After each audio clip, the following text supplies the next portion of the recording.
नमस्ते। कल हमने संधि के बारे में चर्चा की थी, जिसमें हमने संधि के उपभेदों के बारे में चर्चा की थी। संधि के मुख्य 3 भेद हमने पढ़े थे, स्वर संधि, व्यंजन संधि और विसर्ग संधि। उसके बाद हमने स्वर संधि के बारे में चर्चा भी की थी और स्वर संधि के उपभेद, जिसमें से हमने पहले पार्ट में यण संधि पढ़ लिया था। आज हम जो अयादि संधि पढ़ेंगे। अयादि संधि क्या होता है, देखो। दूसरा उपभेद है स्वर संधि का, अयादि संधि। सूत्र इसका है ए, ओ, आई और औ। जब ऐ की ध्वनि आएगी तो अपन उसमें ए की मात्रा लगाएंगे। जब ऐ की ध्वनि आ रही तो मात्रा किसकी लगाएंगे, ए की। और जब औ की ध्वनि आ रही है तो मात्रा अपन लगाएंगे ओ की, ठीक है ना। जब औ किसी भी शब्द के अंदर औ की ध्वनि आ रही है तो मात्रा ओ की लग जाएगी। आय की ध्वनि आ रही है तो मात्रा आई की लग जाएगी, ठीक है ना। और आव की ध्वनि आ रही है तो मात्रा औ की लगेगी। तो ऐसे ही अपन इसको आगे बढ़ते हैं तो देखते हैं क्या होता है। ए, आई, ओ, औ के बाद असमान, ध्यान रखना है। ए, आई, ओ, औ के बाद कोई असमान स्वर आने पर उनके स्थान पे जो स्वर आएगा ना, उनके स्थान पर ऐ, आय, औ, आव का आदेश हो जाएगा, ठीक है ना। अगर ध्वनि आ रही है किसी भी शब्द में, ऐ की ध्वनि आ रही है तो मात्रा किसकी लगाएंगे, ए की मात्रा। अगर औ की ध्वनि आ रही है तो ओ की मात्रा आ जाएगी। तो जैसे हम एक एग्जांपल देखते हैं, ये नयन। अब ये शब्द है नयन, तो ध्वनि किसकी आ रही है इसमें, ध्वनि इसमें आ रही है ऐ की ध्वनि आ रही है, ठीक है ना। ये ऐ की ध्वनि आ रही है, तो ऐ की ध्वनि आई तो मात्रा किसकी लगेगी, मात्रा ए की लगेगी। और ए की मात्रा में हमेशा हमेशा ऊपर एक मात्रा आती है। अगर आई की ध्वनि आती तो मात्रा आई की चली जाती। तो अब इसको देखो अपन कैसे विग्रह करेंगे। जैसे ये न तो है ही, ठीक है। ये ऐ की ध्वनि आ गई और ये अन, पीछे क्या बचा, अन। तो अब इसमें देखो अपन न का न लिखा अपन ने। अब न के ऊपर ऐ की, बीच में ऐ की ध्वनि आ रही है तो ए की मात्रा न के ऊपर, फिर धन चिन्ह लगा देंगे। फिर ये देखो यन में क्या है, ऐ चला गया, पीछे क्या बचा, य में अ बचा, ये अ और ये न।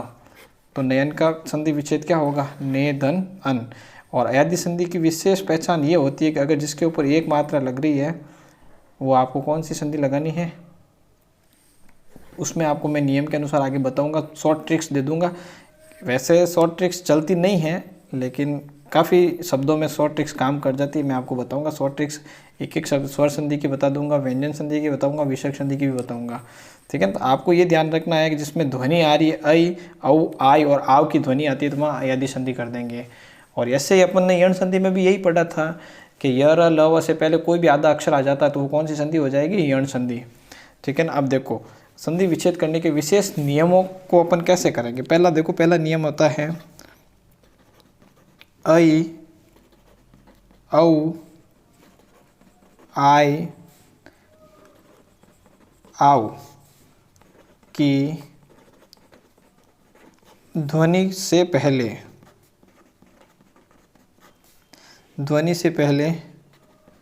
जो शब्दांश लिखा हुआ है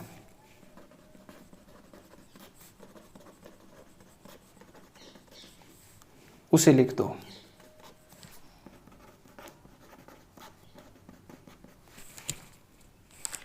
जैसे ऐ, औ, आई, आव की ध्वनि के अनुसार ए, ओ, आई, औ की मात्रा लगानी है, ठीक है ना। जैसे जो ध्वनि आ रही है ना उसके अनुसार अपने को मात्रा लगानी है, बस यही है अयादि संधि, इसके अलावा कुछ नहीं है, ठीक है ना।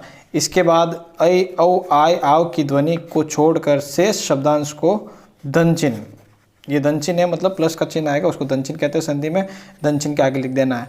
मतलब इसमें क्या है, ऐ, औ और आई और आव की ध्वनि के बाद जो शब्दांश बचा रहता है ना शेष, वो शब्दांश अपने को वापस धन चिन्ह के आगे लिखना है। तो अब हम एग्जाम्पल देखेंगे आगे 4-5 बताता हूँ मैं आपको यदि के एग्जाम्पल। जैसे एक शब्द लिया अपन ने चयन, चयन शब्द लिया। इसमें देखो इसमें क्या है कि इसमें भी ध्वनि किसकी आ रही है, ऐ की ध्वनि आ रही है।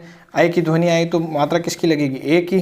तो ए की, जैसे देखो चयन में च अपन ने पहले लिख लिया, उसके बाद ऐ की ध्वनि के अनुसार च के ऊपर ए की मात्रा लगा ली, फिर धन चिन्ह आ गया। फिर देखो इसमें यन में शेष शब्दांश क्या बचा, ये अ यहाँ आ गया, तो पीछे य में अ बचा था तो ये अ और न, चयन, ठीक है ना। वैसे जैसे नेक्स्ट अपन देखते हैं विधायक।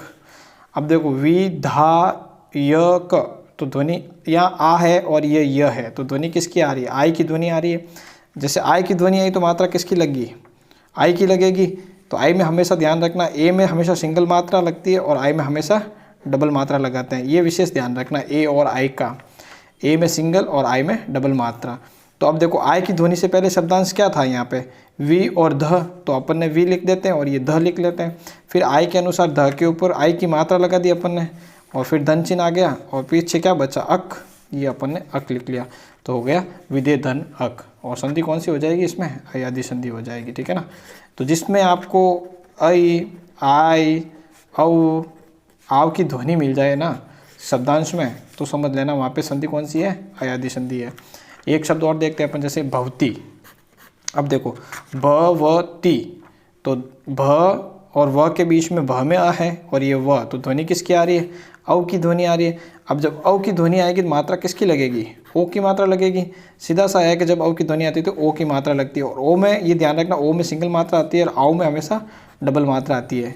ए और आई का है, वैसे ओ और आउ का भी है, तो ठीक है ना। तो जैसे अपन ने भ लिखा, ये भ यहाँ पे हो गया, फिर ओ की मात्रा, ये ओ की मात्रा लगा ली तो भो हो गया, फिर धन चिन्ह लगा लिया, फिर अपन ये धन चिन्ह आ गया, फिर क्या बचा पीछे? ये व में अ था और ये ती, तो ये अ और ये ती, भवती, ठीक है ना। इस प्रकार से अपने को अयादि संधि का संधि विग्रह करना है। कोई शब्द हो तो उसमें पहचान लेना, औ की ध्वनि आ गई तो ये संधि कौन सी हो जाएगी? अयादि संधि हो जाएगी। बस ये चार चीज़ याद रखनी है अपने को, और कुछ नहीं रखना। ऐ, आय, औ और आओ। अब जैसे देखते हैं रामायण, एक शब्द ऐसा है रामायण जिसमें लगभग बहुत सारे विद्यार्थी कन्फ्यूजन होते रहते हैं, लेकिन अब देखो इसमें भी क्या है। जैसे यहाँ पे लिखा हुआ रामायण, ठीक है ना, रामे धन अयन, ये भी संधि विग्रह सही है। जैसे राम ये हो गया, फिर इसमें भी ध्वनि आ ही रही है, आई की ध्वनि आती है, तो आई की ध्वनि आने पे मात्रा किसकी लग जाएगी? आई की मात्रा लगेगी। तो आई की मात्रा लगेगी हमेशा, तो दो आ जाएगी, तो इसमें क्या हो जाएगा? रामे, और पीछे अ का अन हो जाएगा, ण का न बन जाता है इसमें, ठीक है ना। एक तो ये भी हो जाता है, ठीक है। दूसरी संधि देखो इसमें, और वापस रामायण में इसमें दीर्घ संधि भी हो सकता है। जैसे ये क्या है, यहाँ पे आ की मात्रा आ गई ना, तो इसमें भी क्या है? अ और अ दोनों हर्ष स्वर मिलके दीर्घ हो रहे हैं, तो दीर्घ होते क्या बन रहा है? आ बन रहा है। तो राम धन आयन, अयन का क्या हो जाएगा? रामायण। अब ये देखो राम हो गया, या राम में अ है और ये अयन में अ है, तो अ और अ मिलके क्या बन रहा है? आ बन रहा है। तो जब दोनों असमान स्वर है, ये दोनों हर्ष स्वर मिल रहे हैं और दीर्घ स्वर बन रहा है, तो कौन सी संधि हो जाएगी? दीर्घ संधि हो जाएगी, ठीक है ना। अब देखो इसमें क्या है, न का न होने के कारण इसमें व्यंजन संधि भी माना जाता है। अब ये जो रामायण में न था ना, इसका क्या हो गया? न हो गया। न होने के कारण इसमें संधि कौन सी होगी? व्यंजन संधि भी इसमें माना जाता है। लेकिन सही रूप से देखा जाए ना, तो रामायण में दीर्घ संधि ही सर्वमान्य है, क्योंकि इसमें क्या आता है कि रामायण, ठीक है ना, यहाँ अ और अ मिलके क्या बन रहा है? आ बन रहा है। यह आप विशेष ध्यान रखना इस चीज़ का, ठीक है ना। तो ये अपने क्या हो जाएगी? अयादि संधि।